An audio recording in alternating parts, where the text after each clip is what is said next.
ขึ้นสู่อาสงฆ์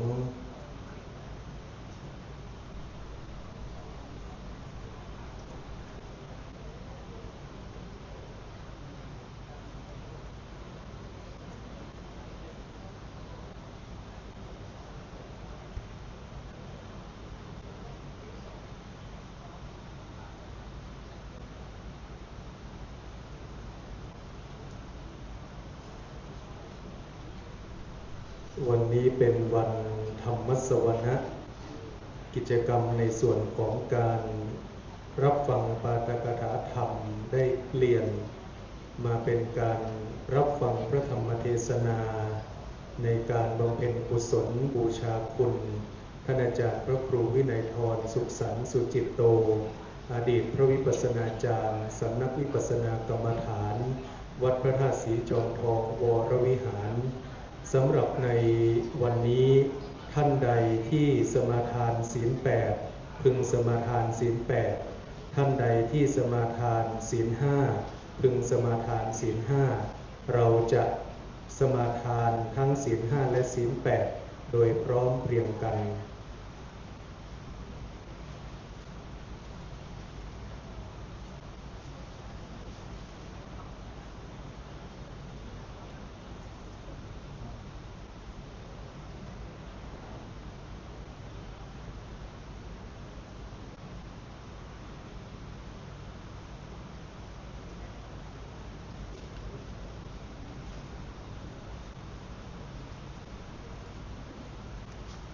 กล่าวขอกราบอาราธนาท่านอาจารย์พระครูอาทรสมาธิวัฒน์ประธานคณะวิปัสสนาจารย์สำนักวิปัสสนากรรมฐานวัดพระธาตุศรีจอมทองวรวิหารกดสวิตช์ธูปเทียนเครื่องนมัสการบูชาพระรัตนตรัยเบื้องหน้าโต๊ะหมู่บูชา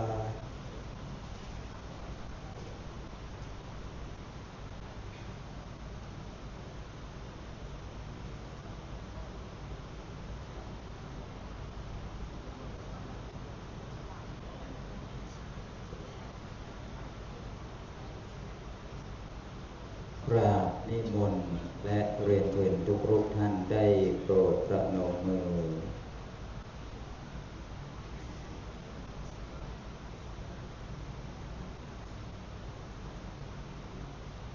ขอกราบอาราธนาพระจารุพัฒน์ขันติโกจุดธูปเทียนเครื่องทองน้อยเบื้องหน้าสรีระท่านอาจารย์พระครูวินัยธรสุขสันต์สุจิตโต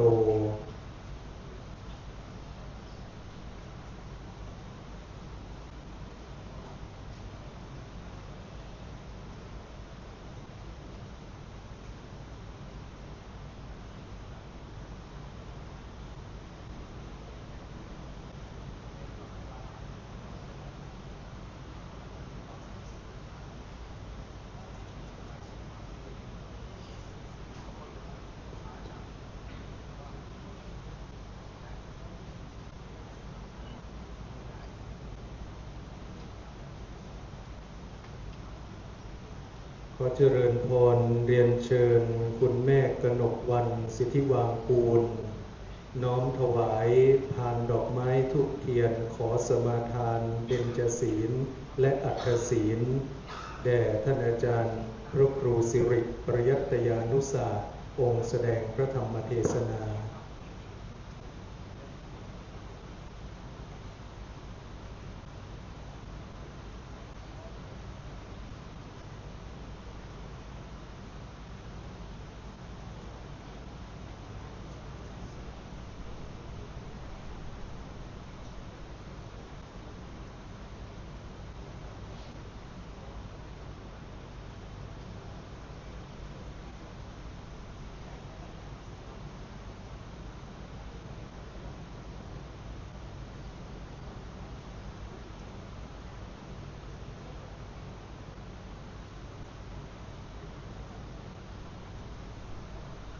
อาราธนาและเรียนเชิญกล่าวคำบูชาพระรัตน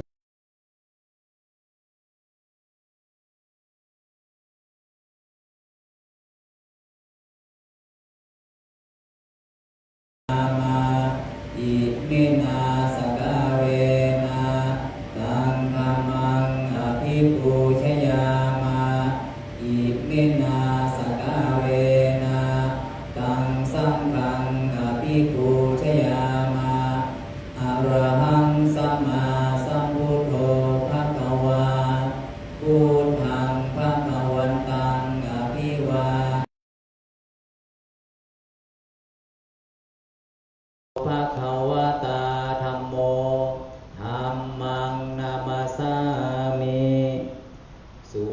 ติปันโนภะคะวะโตสาวกสังโฆสังฆังนะมามิศรัทธาเจ้าบ้านเอาว่าปัจจะเนอมะยังพันเตติสารเนนะสหะปัญจศีลานิยาจามะทุติยัมปิมายังพันเตติสารเนนะสหะปัญจศีลานิยาจามะตาติยัมปิมายังพันเตติสารเนนะสหะปัญจศีลานิยาจามะนะโมตัสสะภะคะวะโตอะระหะโตสัมมาสัมพุทธัสสะนะโมตัสสะภะคะวะโตอะระหะโตสัมมาสัมพุทธัสสะนะโมตัสสะภะคะวะโตอะระหะโตสัมมาสัมพุทธัสสะนะโมตัสสะภะคะวะโตอะระหะโตสัมมาสัมพุทธัสสะนะโมตัสสะภะคะวะโตอะระหะโตสัมมาสัมพุทธัสสะนะโมตัสสะภะคะวะโตอะระหะโตสัมมาสัมพุทธัสสะพุทธังสรณังกัจฉามิ พุทธังสรณังคัจฉามิ ธัมมังสรณังกัจฉามิ ธัมมังสรณังคัจฉามิ ทุติสังฆังสรณังกัจฉามิ สังฆังสรณังคัจฉามิ ทุติยัมปิพุทธังสรณังกัจฉามิ ทุติยัมปิพุทธังสรณังคัจฉามิ ทุติยัมปิธัมมังสรณังกัจฉามิ ทุติยัมปิธัมมังสรณังคัจฉามิ ทุติยัมปิสังฆังสรณังกัจฉามิ ทุติยัมปิสังฆังสรณังคัจฉามิ ตติยัมปิพุทธังสรณังกัจฉามิ ตติยัมปิพุทธังสรณังคัจฉามิ ตติยัมปิธัมมังสรณังกัจฉามิ ตติยัมปิธัมมังสรณังคัจฉามิ ตติยัมปิสังฆังสรณังกัจฉามิ ตติยัมปิสังฆังสรณังคัจฉามิ ปานาติปาตาเวรมณีสิกขาปะตังสมาธิยามิ ปานาติปาตาเวรมณีสิกขาปะทังสมาธิยามิ อาเตนาตานาเวรมณีสิกขาปะทังสมาธิยามิ อาทินนาทานาเวรมณีสิกขาปะทังสมาธิยามิ กาเมสุมิจฉาจาราเวรมณีสิกขาปะทังสมาธิยามิ กาเมสุมิจฉาจาราเวรมณีสิกขาปะทังสมาธิยามิ มุสาวาตาเวรมณีสิกขาปะทังสมาธิยามิ มุสาวาทาเวรมณีสิกขาปะทังสมาธิยามิ สุราเมรยมัชฌัปปมาตัฏฐานาเวรมณีสิกขาปะทังสมาธิยามิ ส สุราเมรยะมัจจปมาทัฏฐานาเวรมณีสิกขาปะทังสมาธิยามิวิการะโภชนาเวรมณีสิกขาปะทังสมาธิยามิวิการะโภชนาเวรมณี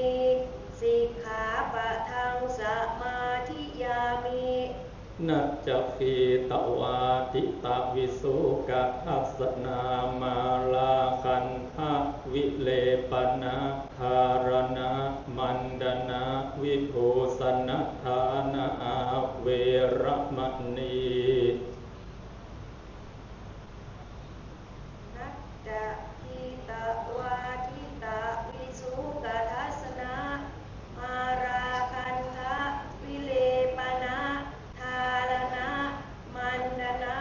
วิภูสนัฏฐานาเวรมณีสิกขาปะทังสมาธิยามิอุจจาสยนะมหาสยนาเวรมณีสิกขาปะทังสมาธิยามิอุจจาสยนะมหาสยนา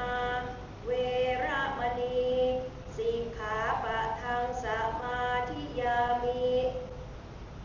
อิมานิสีเลนะสุขติงยันติสีเลนะโภคะสัมปทาสีเลนะนิพุติงยันติตัสมาสีลังวิโสทะเยสาธุสาธุสาธุขอเจริญพรเรียนเชิญคุณคณิษฐาผิวผ่องกดสวิตช์เทียนส่องธรรมเบื้องหน้าธรรมาสน์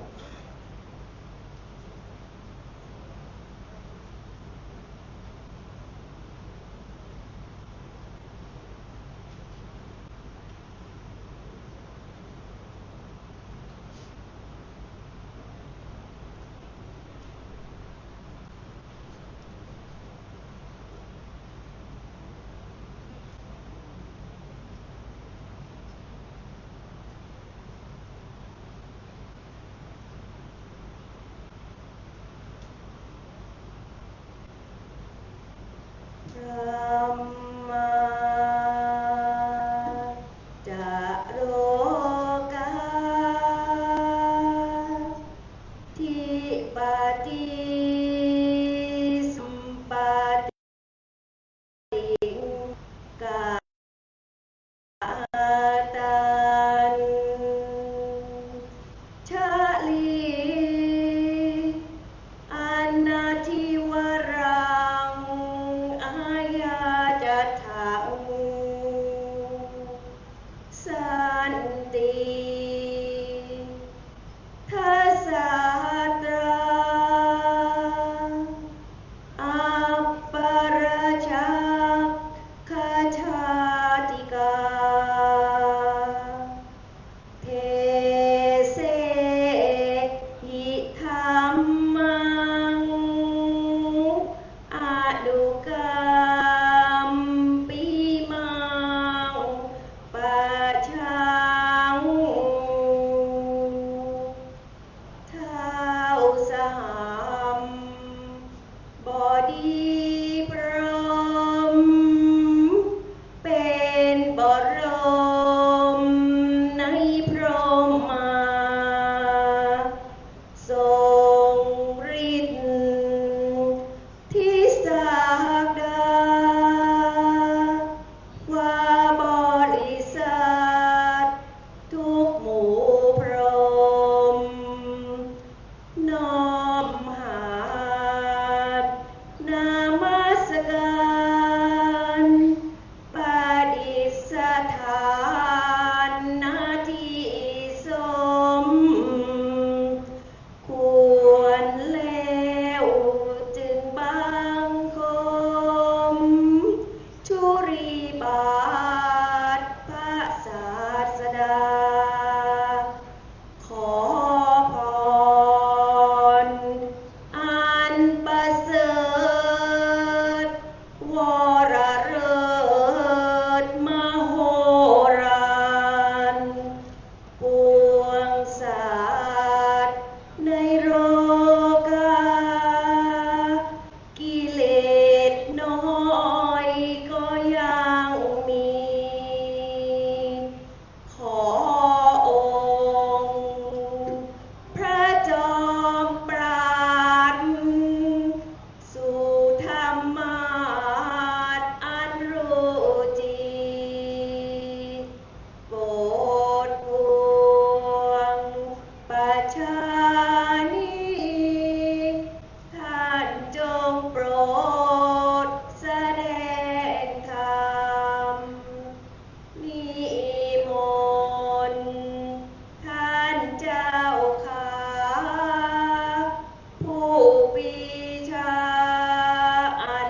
นะโมตัสสะภะคะวะโตอะระหะโตสัมมาสัมพุทธัสสะนะโมตัสสะภะคะวะโตอะระหะโตสัมมาสัมพุทธัสสะนะโมตัสสะภะคะวะโตอะระหะโตสัมมาสัมพุทธัสสะอัจเฉวะกิจจมาตัปปังโกชัญญามะระนังสุเวนะหิโนสังครันเตนะมหาเสเนนะมัจจุนาติณโอกาสบัดนี้จะรับประทานแสดงพระธรรมเทศนาเพื่อเป็นการบูชาคุณและทำบุญอุทิศอันเกิดจากธรรมสวนามัยการฟังเทศน์ของเฮาตั้งหลายค่ำคืนนี้เป็นบุญกิริยาวัตถุ1 ใน 10 ประการที่พระพุทธเจ้าทรงตรัสสอนว่าธรรมสวนามัยบุญอันเกิดจากการฟังเทศน์เฮาจะเอาเป็นเหตุอุทิศไปถึงดวงวิญญาณของท่านอาจารย์พระครูวินัยธรสุจิตโตซึ่งเป็นพระวิปัสสนาจารย์ประจำวัดพระธาตุสีจอมทองวรวิหารซึ่งได้ถึงแก่มรณภาพไปตามธรรมดาของชาวโลกที่ว่าตามธรรมดาของชาวโลกนั้นเพราะมนุษย์คนเฮาเกิดมาในโลกเกิดร้อยตายร้อยเกิดล้านตายล้านเกิดแสนตายแสนเกิดเต้าใดตายเต้าอันบ่มีไผที่เกิดมาแล้วบ่ตายคนล้านนาเฮาจึงฝากลูกหลานเป็นข้อคิดด้วยสำนวนล้านนาว่าเกิดเป็นมนุษย์สัตว์โลกโลกาหากมีชราโรยแรงแก่เท่าเป็นธรรมดาบอกว่าข้าเจ้าเหมือนกันสัตว์คนใหญ่น้อยอันนี้คือสัจธรรมชีวิตเมื่อท่านอาจารย์พระครูวินัยธรสุสันสุจิตโตได้ถึงแก่มรณภาพทางคณะสงฆ์วัดพระธาตุสีจอมทองวรวิหารนำโดยหลวงพ่อเจ้าอาวาสครูบาอาจารย์ในวัดทุกรูปพร้อมทั้งลูกศิษย์ลูกหาคณะศรัทธาจึงได้ร่วมกันจัดบำเพ็ญทักขิณานุทิศอุทิศบุญกุศลเป็นประจำทุกคืนอย่างนี้ในค่ำคืนนี้ก็เช่นเดียวกันทางคณะสงฆ์วัดพระธาตุสีจอมทองวรวิหารนำโดยหลวงพ่อเจ้าคุณพระสุวรรณเมธีด็อกเตอร์เจ้าอาวาสวัดพระธาตุสีจอมทองวรวิหารรองเจ้าคณะจังหวัดเชียงใหม่เป็นประธานตุลุงพระศรีศิลปาจารย์ผู้ช่วยเจ้าอาวาสวัดพระธาตุเจ้าสีจอมทองวรวิหารที่ปรึกษาเจ้าคณะภาค7ตุปีเจ้าคุณพระอมรเวทีผู้ช่วยเจ้าอาวาสวัดพระธาตุสีจอมทองวรวิหารและพระเถระในวัดพระธาตุเจ้าสีจอมทองทุกรูปทั้งผู้ช่วยเจ้าอาวาสทั้งลูกพระลูกเนนร่วมกันเป็นเจ้าภาพในค่ำคืนนี้มีคณะเจ้าภาพที่เจาะจงเป็นเจ้าภาพการเทศน์การสวดในคืนนี้3คณะ 1. พระศรีศิรปาจารย์ที่ปรึกษาเจ้าคณะภาค7พร้อมทั้งป่อสงวนคุณแม่วิไลพรพิทักษ์ศิษย์ และคณะอุโบสถศีลวัดพระธาตุสีจอมทองวรวิหารอันนี้เป็นคณะที่หนึ่งคณะที่สองพระครูอาภรณ์สมาธิวัดและคณะศิษยานุศิษย์คณะที่สามคุณมงคลเลิศเพียรพิทยคุณและคณะศิษย์กลกุติพระครูวินัยพรสุขสันต์สามคณะที่เจาะจงเป็นเจ้าภาพหลักนอกจากวัดพระธาตุเจ้าสีจอมทองนำโดยหลวงพ่อเจ้าอาวาสดังกล่าวลูกศิษย์ลูกหาคณะศรัทธาทุกท่านเราท่านทั้งหลายมาวันนี้ก็ด้วยน้อมลำลึกถึงบุญสองบุญวันนี้เรามาพบปารภบุญสองบุญบุญตัวแรกก็คือคำว่าบุญคุณนึกถึงบุญคุณของผู้วายชนบุญอันที่สองก็คือปารภซึ่งบุญกุศลจึงมีการฟังเทศน์ฟังสวดอย่างนี้ทุกคืนกระผมอาตมาภาพได้ยกธรรมะพระพุทธเจ้าเป็นเบื้องต้นว่าอัจเชวะกิจจมาตัพพังโกชัญเยมรณังสุเวเป็นต้นแปลเป็นภาษาไทยว่าพึงทำความเพียรเสียแต่วันนี้ใครไหนเลยจะรู้ว่าความตายจะมาถึงเราในวันพรุ่งนี้เพราะการผลัดเพี้ยนด้วยพญามัจจุราชผู้มีเสนามานมากย่อมเป็นไปไม่ได้เลยสาธุชนญาติโยมผู้ท่านความตายนี้มันไม่มีนิมิตหมายถึง5ประการ 1. ไม่จำกัดอายุ 2. ไม่ระบุโรคภัย 3. ไม่สนใจการเวลา 4. ไม่ถามหาสถานที่ 5. ไม่ได้บ่งชี้คติทางไป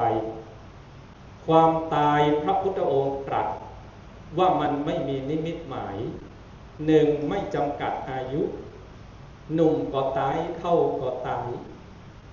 นึกถึงพระพุทธเจ้าเอาอยู่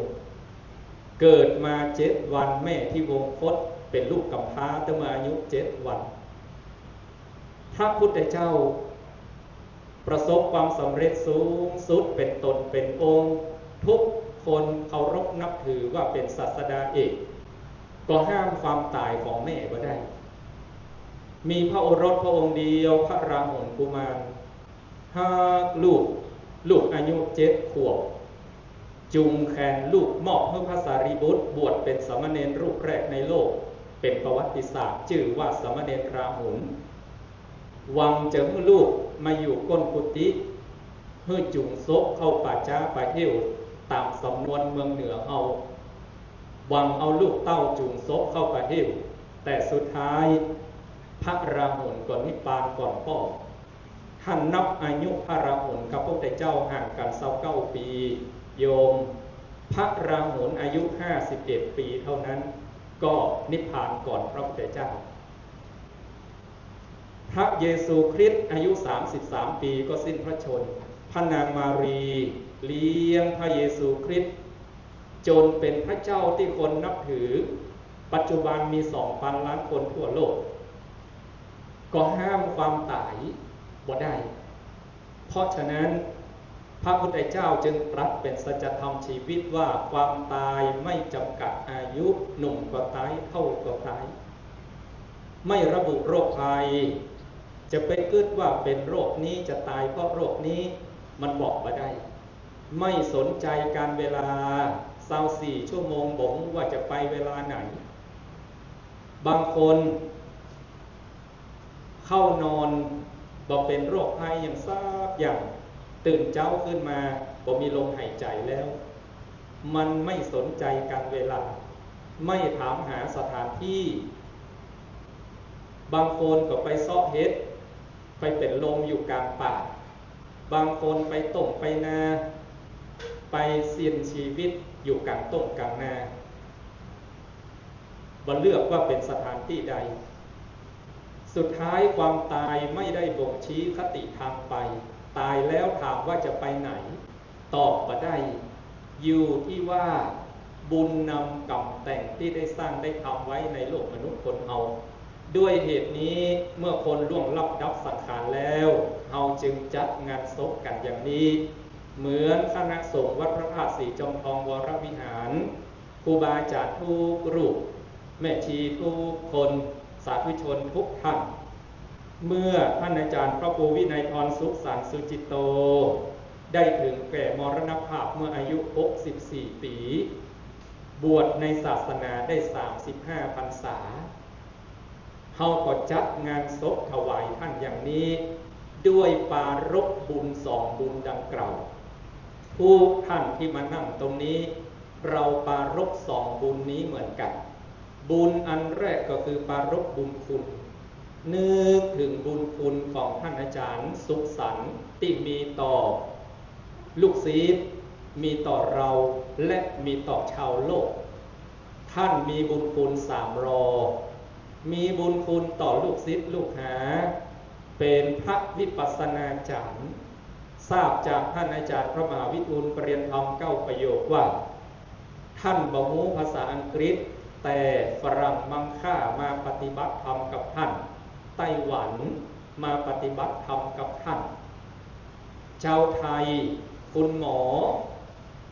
ศาสตราจารย์ผู้ช่วยศาสตราจารย์ด็อกเตอร์มาปฏิบัติธรรมกับท่านโยมท่านมีบุญคุณต่อลูกศิษย์คุณธรรมของลูกและลูกศิษย์คือกตัญญูคุณธรรมของครูและพ่อแม่คือเมตตาลูกและลูกศิษย์ต้องกตัญญูครูและพ่อแม่ต้องเมตตาท่านอาจารย์พระครูวินัยธรสุขสันต์ท่านก็มีเมตตาต่อลูกศิษย์ลูกหามีคุณต่อลูกศิษย์มีคุณต่อเราคำว่าเราในที่นี้ทุกรูปตั้งแต่ครูบาอาจารย์พระราชาคณะเจ้าคุณทั้ง3รูปครูบาอาจารย์พระครูสัญญบัตรทุกรูปญาติโยมทุกคนล้วนแต่ได้รับประโยชน์โพธิผลจากชีวิต64 ปี35พรรษาของท่านอาจารย์พระครูวินัยธรสุขสันต์บ่นักบ่น้อยมีคุณต่อเรามีคุณต่อชาวโลกได้บวชสืบทอดพระพุทธศาสนาญาติโยมสาธุชนทุกท่านการจัดงานศพบอกว่าจะเป็นศพไผ่ก็แล้วแต่คนมีคุณนักก็จัดงานศพหลายคืนหลายวันคนมีคุณน้อยส่วนมากคนก็บอกไปร่วมงานศพกันละวันนี้บัดจำเป็นต้องมีไผ่มาบอกว่าท่านอาจารย์พระครูวินัยธรสุขสันต์มีคุณอย่างไรพอจำนวนคนที่มาฟังเทศน์พอพระเถระครูบาอาจารย์ที่มาร่วมงานศพมาจากเมืองลี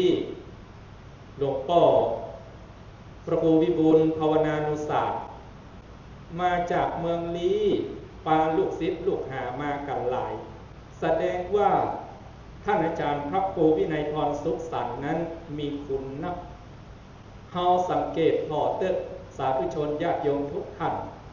เวลาที่ไปร่วมงานศพใดถ้ามีคุณต่อคนอื่นมากคนก็จะไปร่วมงานมากและจัดงานหลายวันศพใดถ้าไม่มีคุณกับผู้ใดไม่มีคุณต่อสังคมประเทศชาติพระศาสนาคนก็ไปร่วมงานศพกันไม่มากโดยเฉพาะศพที่มีคุณ3ประเภทนี้คนจะไปร่วมงานศพกันเยอะ 1. มารดาบิดา 2. ครูบาอาจารย์ 3. ศาสนาจารย์นักบวชคน3ประเภทนี้ครอบครัวใดถ้าลูกหลานดีพ่อแม่เสียชีวิตลูกหลานจัดงานศพแล้วพ่อแม่โศกเกียรติอาตมาภาพไปเทศงานศพโยมศพที่บ่มีลูกคนที่บัดแต่งงานโยมมีแต่พี่แต่น้องจัดงานศพบ่มีลูกบ่มีหลานมันก็จะดูว่าบ่มีคนที่มาเชิดชูเพื่อส่งเกียรติเท่าใดนักเพราะฉะนั้นโยมมารดาบิดาครูบาอาจารย์ศาสนาจารย์นักบวช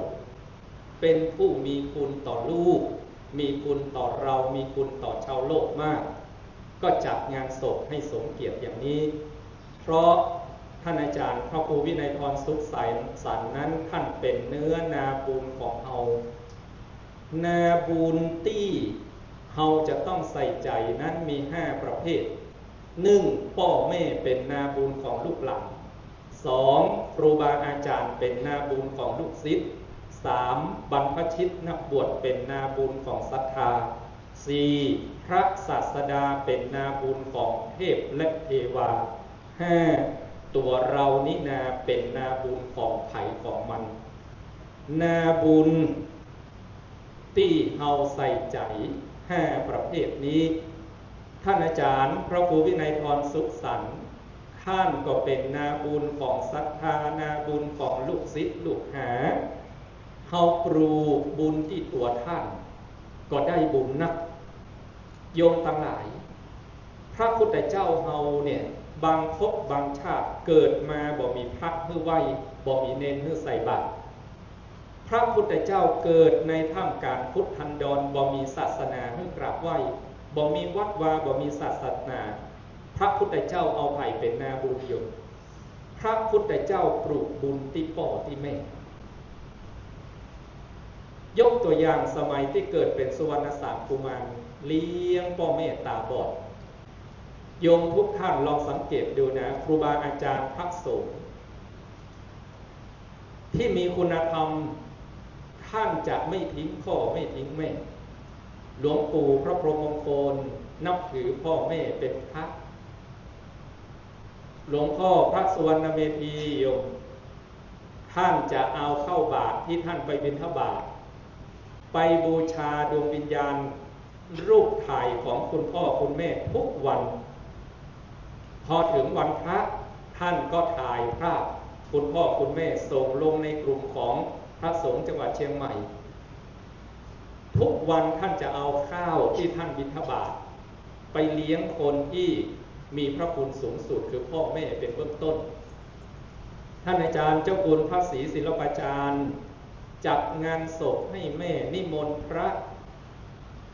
รูปไหนไปท่านก็ทำบุญหมดถือว่าแม่คือนาบุญของลูกท่านอาจารย์เจ้าคุณพระอมรเวทีเสร็จจากกิจของวัดพระธาตุศรีจอมทองแล้วก็โน่นไปอยู่เมืองฮอดกับคุณพ่อคุณแม่โยมนาบุญพระพุทธเจ้าไม่ทิ้งพ่อแม่เป็นนาบุญของลูกหลานบางภพบางชาติพระพุทธเจ้าไม่มีศาสนาให้กราบไหว้เกิดในช่วงว่างพุทธันดรเอาพ่อเอาแม่เป็นนาและปลูกบุญครูบาอาจารย์เป็นนาบุญของลูกศิษย์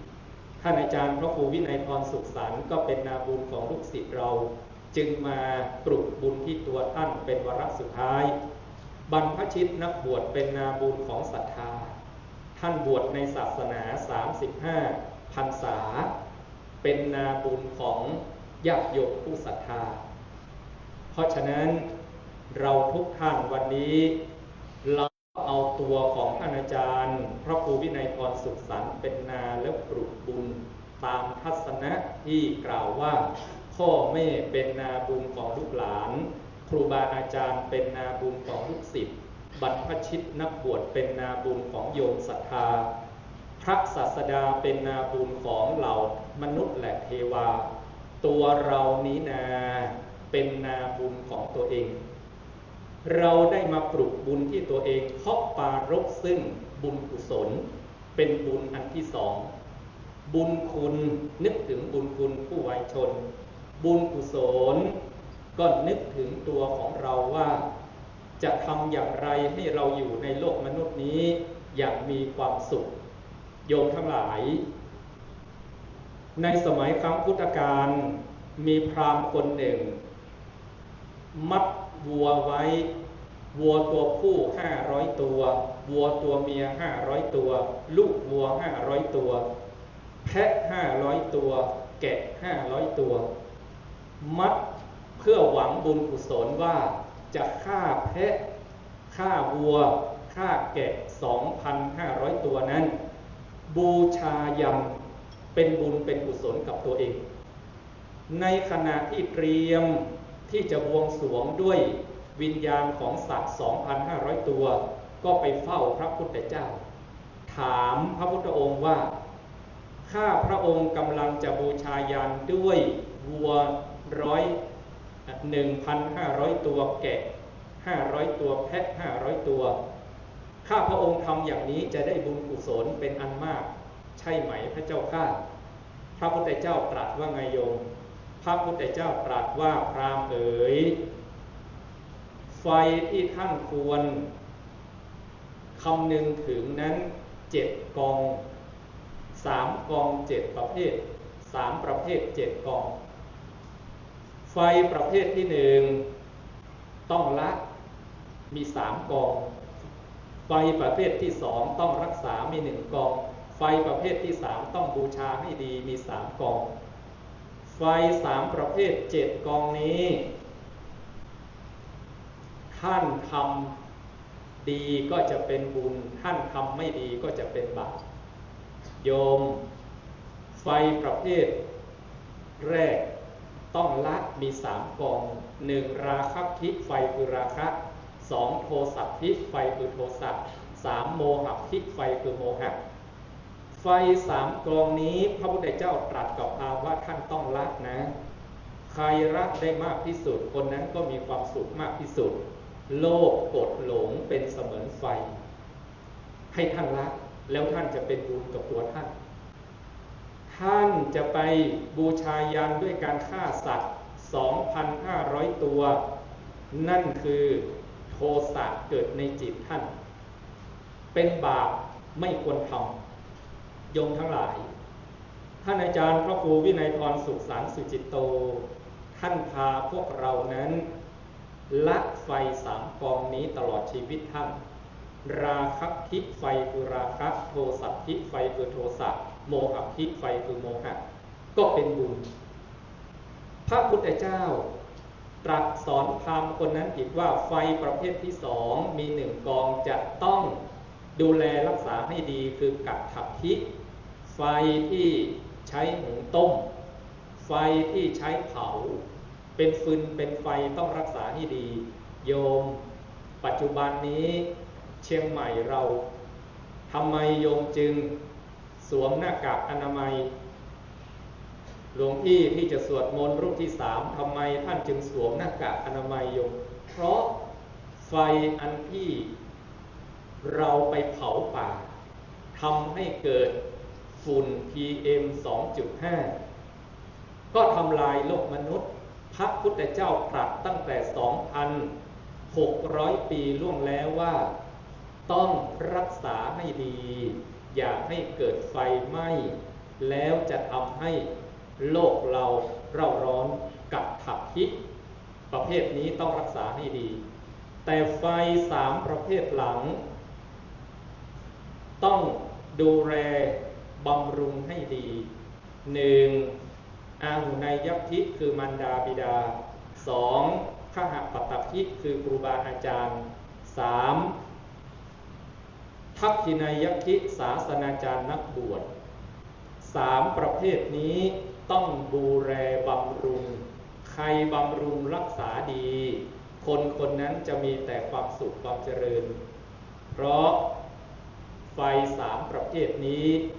มารดาบิดาอาหุนยัพทิครูบาอาจารย์ขหปัตตทิผู้เป็นใหญ่ในวัดในวาในสำนักเรียนและศาสนาจารย์นักบวชทักขินัยยัพทิผู้ควรแก่ทักษิณาทาน3 ประเภทนี้เป็นนาบุญของเราท่านทั้งหลายด้วยเหตุนี้วันนี้เราทุกท่านปรารภซึ่งบุญคุณของท่านอาจารย์พระครูวินัยพรสุขสารสุจิตโตปรารภซึ่งบุญกุศลจึงมาร่วมกันบูชาคุณของครูบาอาจารย์ผู้ถึงแก่มรณภาพเป็นบุญเป็นกุศลกับตัวเราบัดนี้บุญของเรานั้นสำเร็จแล้วขออนุโมทนากับสาธุชนญาติโยมทุกท่านที่ได้ร่วมกันบำเพ็ญทักษิณานุกิจเป็นการบูชาคุณทำบุญอุทิศเพื่อกับท่านอาจารย์พระครูวินัยพรสุขสารสุจิตโตในวันนี้ข ขอบุญกุศลเหล่านี้จงสำเร็จเป็นบุญเป็นกุศลไปถึงดวงวิญญาณของท่านเพื่อท่านได้รับทราบได้อนุโมทนาหากท่านรับทราบด้วยญาณวิถีอันใดคงจะดีอกดีใจว่าครูบาอาจารย์วัดพระธาตุสีจอมทองบรักบลืมท่านญาติโยมสาธุชนแม่ชีและลูกศิษย์ลูกหาคนกุฏิของท่านได้น้อมลำลึกถึงคำว่าบุญคุณและน้อมลำลึกถึงคำว่าบุญกุศลจึงมาร่วมกันฟังพระธรรมเทศนาและสวดพระอภิธรรมในค่ำคืนนี้ขอบุญกุศลเหล่านี้เป็นปฏิพรสนองย้อนคืนสู่ญาติโยมสาธุชนทุกท่านเพื่อมีแต่ความสุขความเจริญพระธรรมเทศนาทรงสมัยได้เวลาขอยุติลงคงไว้แต่เพียงเท่านี้เอวังก็มีด้วยประการลักษณนี้นมยังสาธุกลังกโลมาเสสาธุสาธุสาธุพระธรรมเทศนาโดยท่านอาจารย์พระครูสิริปริยัตยานุศาสตร์ด็อกเตอร์รองเจ้าคณะอำเภอแม่แจ่มผู้ช่วยอธิการบดีฝ่ายวิชาการมหาวิทยาลัยมหาจุฬาลงกรณราชวิทยาลัยวิทยาเขตเชียงใหม่เจ้าวาดวัดพันแหวนอำเภอเมืองจังหวัดเชียงใหม่ได้จบลงเป็นที่เรียบร้อยในลำดับต่อไปจะเป็นการสวดพระอภิธรรมโดยพระสงฆ์จตุรวรรธวัดพระธาตุสีจอมทองวรวิหารขอเจริญพรเรียนเชิญคุณมงคลเลิศเพียรพิทยกุลกฎสวิตธูปเทียนบูชาพระธรรมเบื้องหน้าตู้พระธรรมด้านหน้าพระสงฆ์จตุรวรรธผู้สวดพระอภิธรรม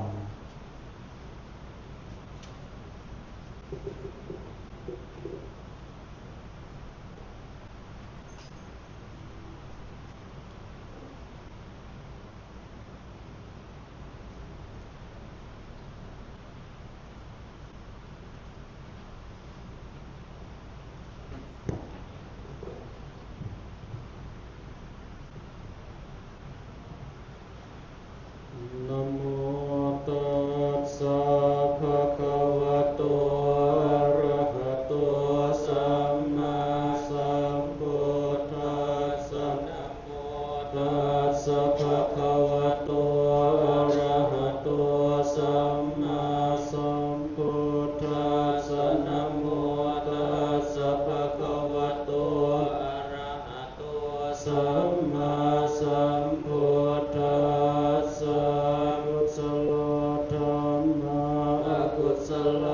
ธรรมะอัพยากตาธรรมะกุศลายสักตเมธรรมะกุศลายสมิงสมัยเยกามาวจรังกุศลังจิตตังอุปันนังติโส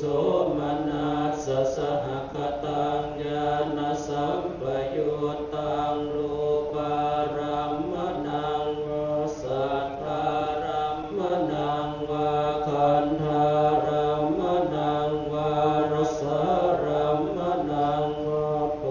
ธัพพารัมมนังวาธัมมารัมมนังวายังวาปัญราภัตตสมิงสมัยเยอาโสโหติอวิเคโปโห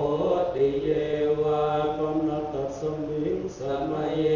อันเยวิอาทิปติจะสมุปันนาอรูปิโนธรรมาหิเมธรรมากุศลาปัญจขันธารูปขันโธเวทนาขันโธสัญญาขันโธสังขาราขันโธวิญญาณขันโธตถาคตโมรูปขันโธยังกินจิโลอติตานาคตปัจจุบันนังวัจจตังวะปะหิทาวะโอระริกังวะสุขุมังวะหินังวะปณิตังวะยัง ติเกวะตะเทกัจฉังอภิสัญโยอิตวะอภิสังขิอิตวะอายังวัจติรูปะขันโธสังฆโหอสังฆโหสังฆหิเตนะอสังฆหิตังอสังฆหิเตนะสังฆหิตังขหิเตนะสังฆหิตังอสังฆหิเตนะอสังฆหิตังสัมปโยวิปโยโคสัมปโยเตนะวิปโยตังวิปโยเตนะสัมปโยตังอสังฆหิตังชาปัญญาติโยคันธปัญญาติอายตนะปัญญาติธาตุปัญญาติสัจจปัญญาติอินทรียปัญญาติโภคลปัญญาติเกตาวตาโภคลานังโภคลปัญญาติสมัยวิมุตโตอสมัยวิมุตโตกุปธัมโมกุปธัมโมปริหานธรรมโมปริหานธรรมโมเจตนาภะโพอนุราคณาภะโพปุโรชโนโพตระโพพโยภรโตอภโยภรโตภาภาคมโนอภาภาคมโนนิยโตอนิยโตปฏิปันนโกภเลโตอรหะอรหัตตายปฏิปันโนอุคโลอุคลาปฏิสัจจิกาทปรมาเทนะติอามันตโยสัจจิกาทุปรมาทุตโตโสอุคโลอุปลาปฏิสัจจิกาทปรมาเทนะตินะหิวังวัตตเพ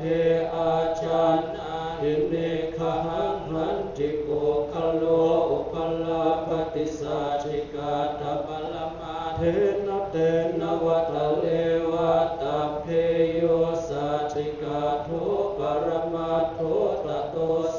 ปุคโลอุปลาปฏิสัจจิกาทปรมาเทนะติมิจฉาเยเกจิกุศลธรรมาสัพเพเตกุศลมูลาเยวะปนกุศลมูลาสัพเพเตธัมมากุศลาเย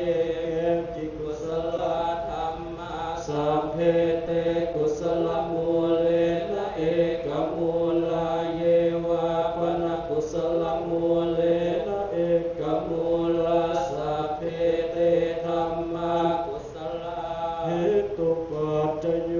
อาลัมมณปัจจโยอธิปติปัจจโยอนันตรปัจจโยสมนันตรปัจจโยสหชาตปัจจโย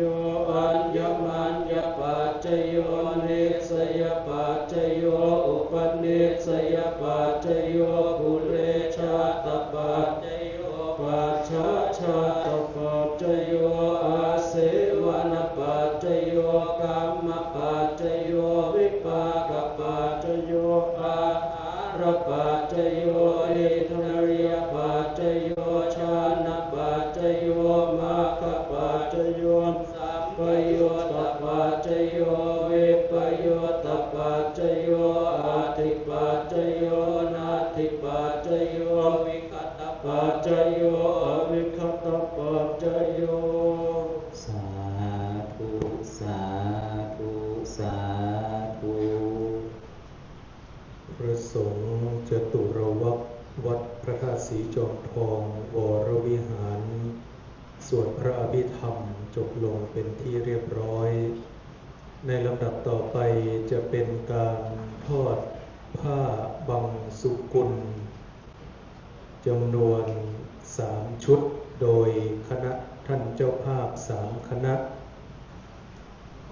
ที่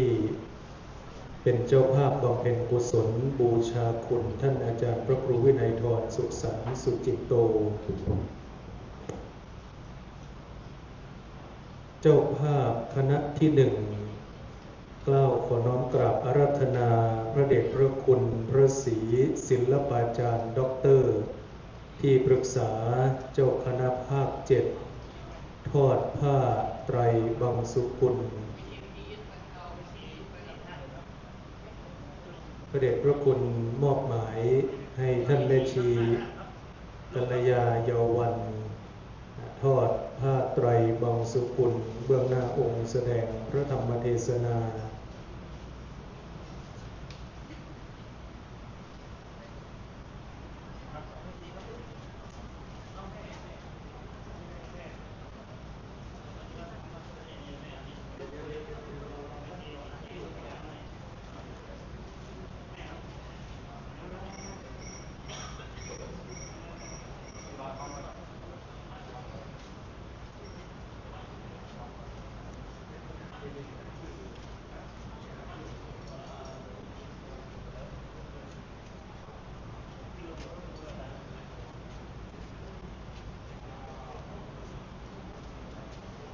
เรียนเชิญตัวแทนจากคณะเจ้าภาพคณะที่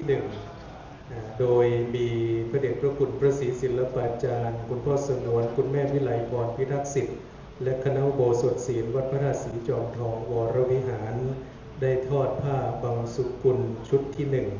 1เรียนเชิญได้กลับที่นั่งรับรองเดิมชุดที่2น้อมกราบอาราธนาท่านอาจารย์พระครูอาทรสมาธิวัฒน์ประธานคณะวิปัสสนาจารย์สำนักวิปัสสนากรรมฐานวัดพระราชสีจอมทองทอดผ้าไตรบังสุกุล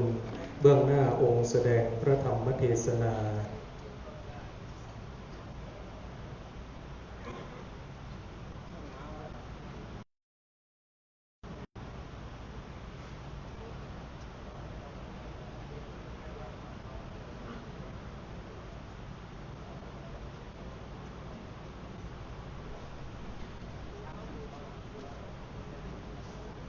ขอเจริญพรเรียนเชิญรายนามท่านเจ้าภาพคณะที่2ดังต่อไปนี้ทอดผ้าไตรบังสุกุลเบื้องหน้าพระสงฆ์จตุรวรรครูปที่1เรียนเชิญคุณชูหวังหัตถกิจโกวิทรูปที่2เรียนเชิญคุณธรพิธาสุวรรณธนเวชรูปที่3เรียนเชิญคุณขวัญทิพย์ยินดีผลเจริญและรูปที่4เรียนเชิญคุณคณิษาอัศววิชัยโรจน์และคุณนงรักสุรมคา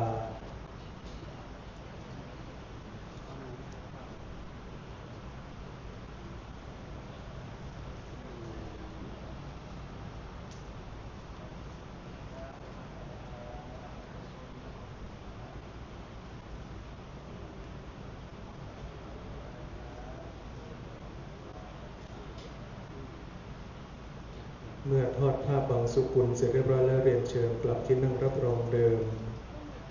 เจ้าภาพคณะที่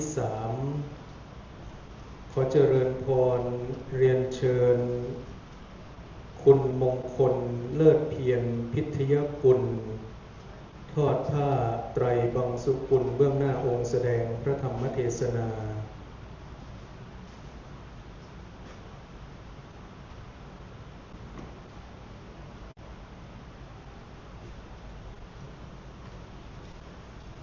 ขอเจริญพรเรียนเชิญตัวแทนจากคณะท่านเจ้าภาพคณะที่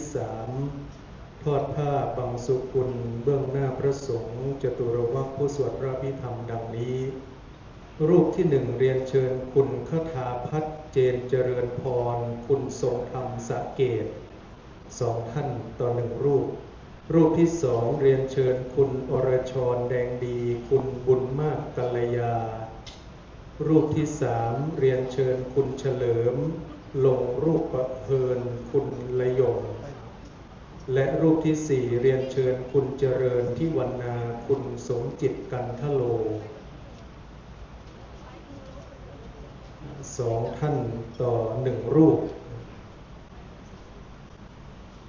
รูปที่1คุณคทาพัฒน์เจนเจริญพรคุณทรงธรรมสะเกษรูปที่2คุณอรชรแดงดีคุณบุญมากกัลยารูปที่3คุณเฉลิมลงรูปประเพลินคุณละยงและรูปที่4คุณเจริญที่วรรณาคุณสมจิตกันทโล2ท่านต่อ1รูป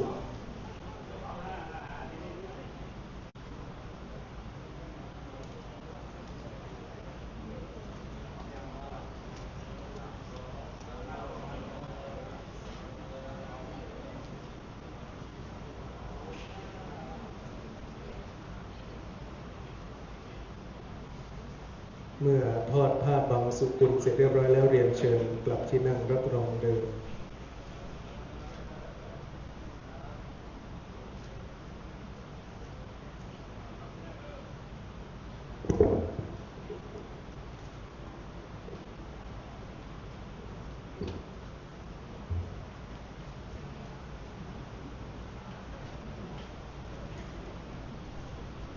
นิจจาวัตสังการาอุปาทวยธรรมิโนอุปาจิตวานิรุชันติเตสังบุปัสสโมสุโขลำดับต่อไปจะเป็นการถวายกัปปิยพันธ์เครื่องทยธรรมและเครื่องทยทานบูชาพระธรรมเทศนาและบูชาพระสงฆ์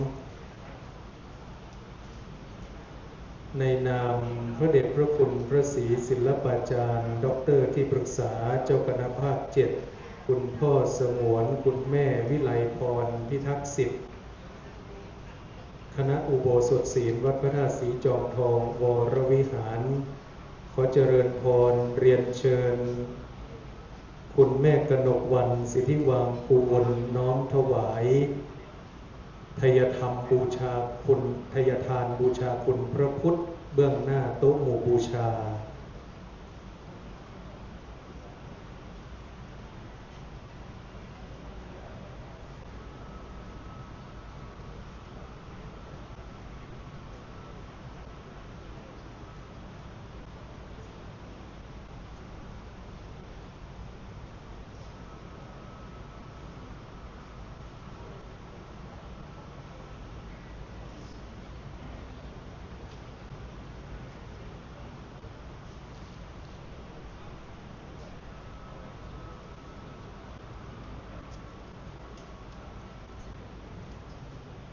ขอเจริญพรเรียนเชิญคุณชูหวังหัตถกิจโกวิท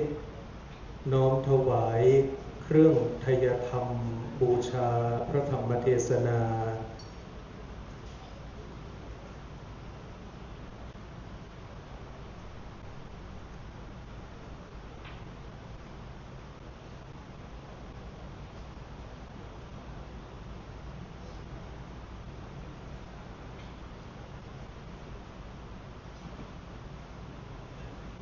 ขอเจริญพรเรียนเชิญท่านเจ้าภาพ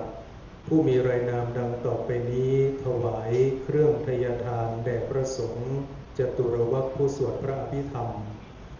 รูปที่หนึ่งเรียนเชิญคุณธรพิธาสุวรรณธนเวชรูปที่สองเรียนเชิญคุณขวัญทิพย์ยินดีผลเจริญรูปที่สามเรียนเชิญคุณประภาพรคล้ายสุบรรณและรูปที่สี่เรียนเชิญคุณวีรชาติคุณสันธยาจิรกุลชา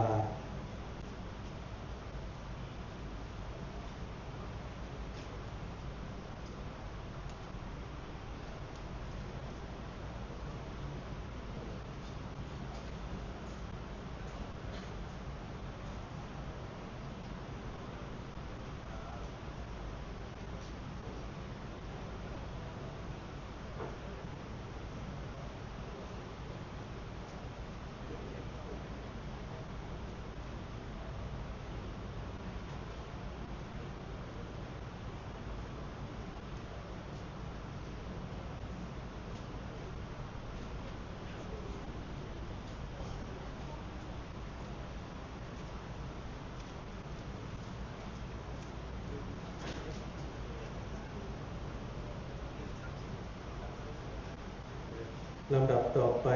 จะได้น้อมถวายกัปปิยพันธ์น้อมกราบอาราธนาท่านอาจารย์พระครูอาทรสมาธิวัฒน์ถวายกัปปิยพันธ์บูชาคุณพระพุทธเบื้องหน้าโต๊ะหมู่บูชา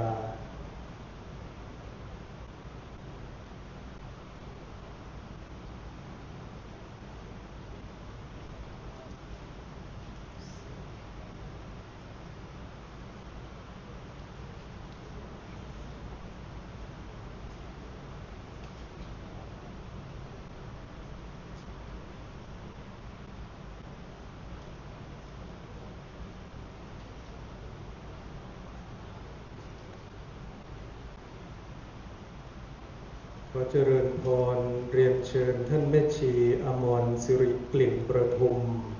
น้อมถวายกัปปิยพันธ์บูชาพระธรรมเทศนา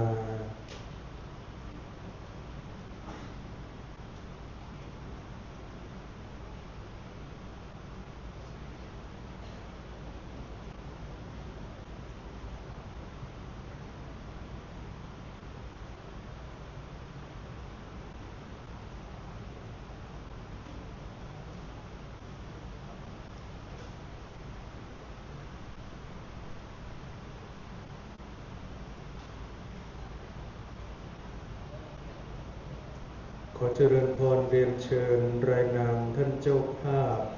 ถวายกัปปิยพันธ์แด่พระสงฆ์หรือว่าผู้สวดพระอภิธรรมดังนี้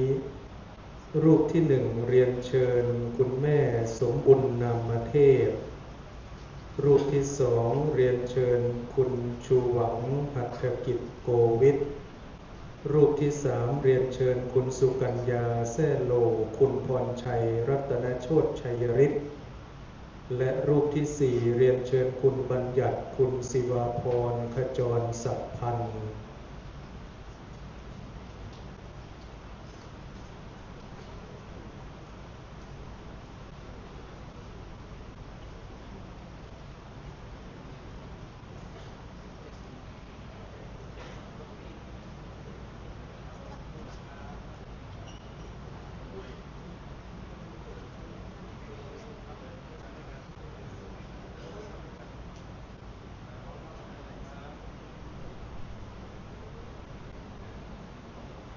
เมื่อถวายเสร็จเรียบร้อยแล้วเรียนเชิญกลับที่นั่งรับรองเดิม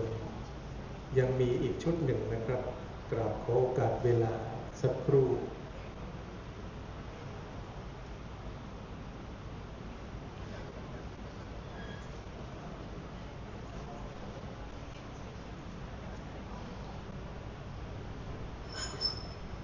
ขอเจริญพรเรียนเชิญท่านแม่ชีพจนีหิรัญยรัตน์ถวายน้ำผึ้งแด่องค์แสดงพระธรรมเทศนา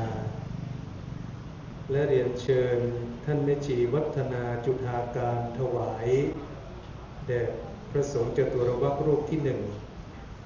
รูปที่สองเรียนเชิญคุณมงคลเลิศเพียงพิทยกุลรูปที่สามเรียนเชิญคุณประภาพรคล้ายสุบรรณและรูปที่สี่เรียนเชิญคุณวีรชาติคุณสันธยาจิรกุลชาเรียนเชิญคณะท่านเจ้าภาพคณะที่สามที่ได้นำทายธรรมและทายทานคือน้ำผึ้งมาถวาย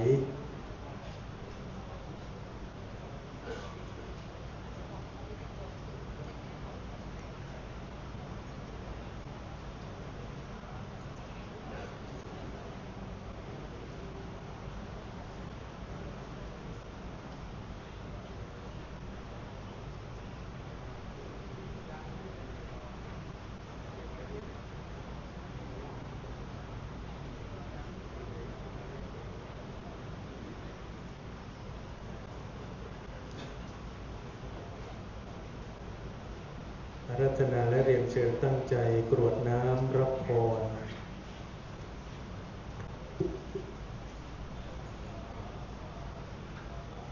ปลาปาริปุเรนติสาขลังเกวะเมวะอิโตทินังเปตานังอุปกัปปติอิชิตังปฏิตังตุมหังคิปะเมวะสมิจฉตุสัพเพปุเรนตุสังกปาจันโทปนรสโสยถามณิโช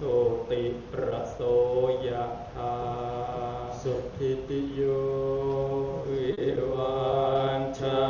นตุสัพพะโรโควินาศตุมาเตภวัตวันตรายโยสุขี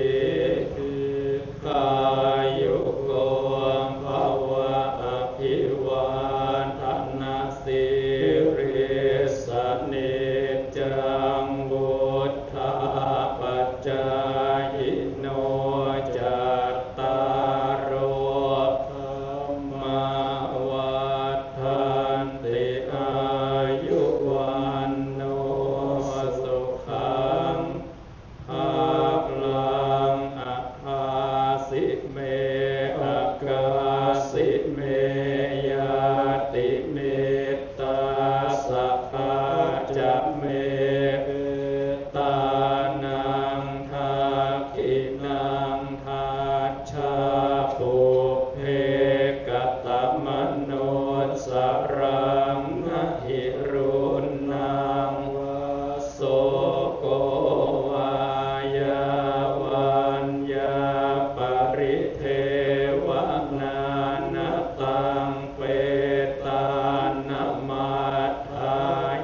เอวังเตทันติยาตโยอายัญจะโคทาคินาทินาสังฆัมหิสุปฏิทิตาทิคารตังหิตายาสัทธานะโสอุปกรรมปฏิโสยติธรรมโมจะยังนิทัสสิโตตานะพุทธจักตาปุราราภลันจะภิกขุนัมโนปทินนังตุมเหอิปุญญังปัสสุตังอนาปกันติภวตุสัพพมังคลังรักขันตุสัพพเทวตาสัพพพุทธานุภาเวนัสสัทธาโสทิภวันตุเตภวตุสัพพมังคลังรักขันตุสัพพเทวตาสัพพธรรมานุภาเวนัสสัทธาโสทิภวันตุเตภวตุสัพพมังคลังรักขันตุสัพพเทวตาสัพพสังฆานุภาเวนัสสัทธาโสทิภวันตุเต มายังสาธุกลังโกลมาเสสาธุสาธุสาธุ อาราธนาและเรียนเชิญทุกรูปท่านเจริญจิตตภาวนา เป็นระยะเวลา 64 วินาทีณบัดนี้นะครับ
พอสมควรแก่เวลา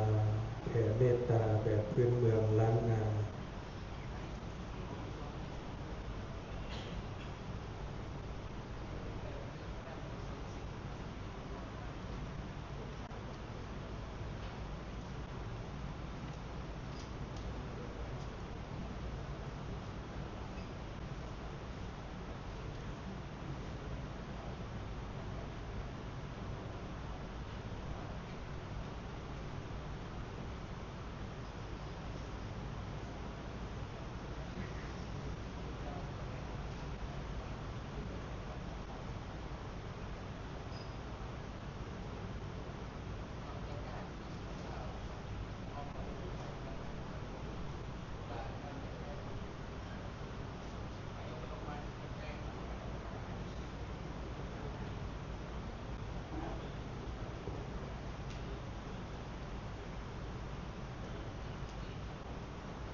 คณะเจ้าภาพโดย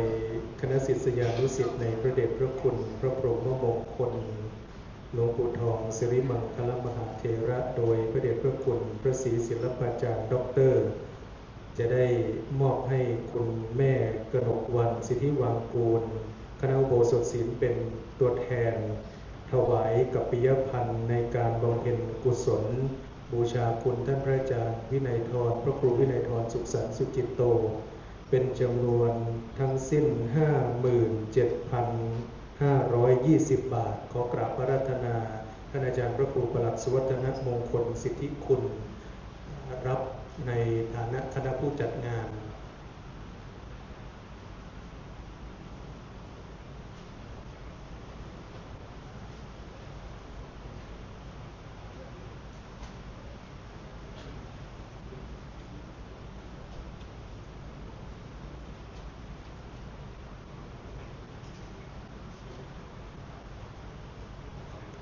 สาธุ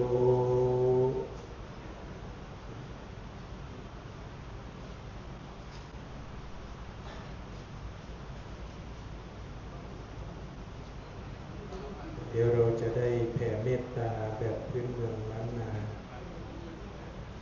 ก่อนที่จะแผ่เมตตาไหนๆก็ถวายของและเรียนเชิญคุณจำนวนมอบปฏิการะแก่มัคคนายกเรียนเชิญคุณจำนวนมอบของปฏิการะขอบน้ำใจแก่มัคคนายกที่โต๊ะประชาสัมพันธ์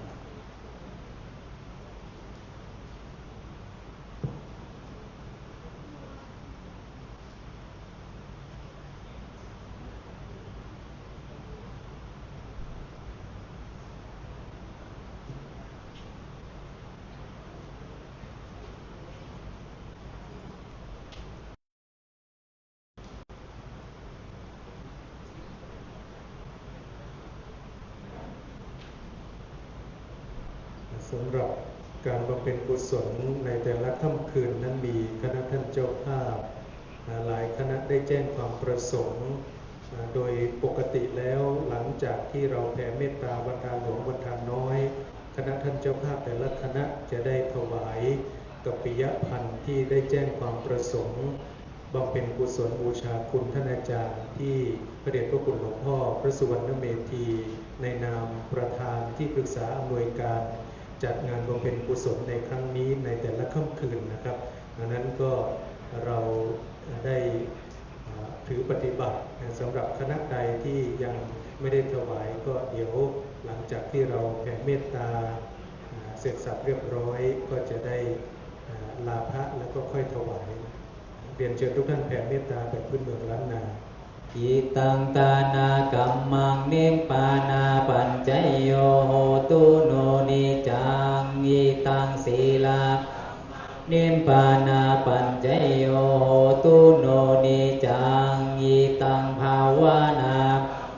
นิปานาปัญจโยโหตุโนนิจังยังจินเจกุสาลังกันตัมปังกัมมังสัมเพหิกาเตหิกาตังปุญญังโนทันตุสุนันตุปุนโตเยเทวาสมิกฐาเนอาทิคาตาทิกายุกาสัทธาหุนตุ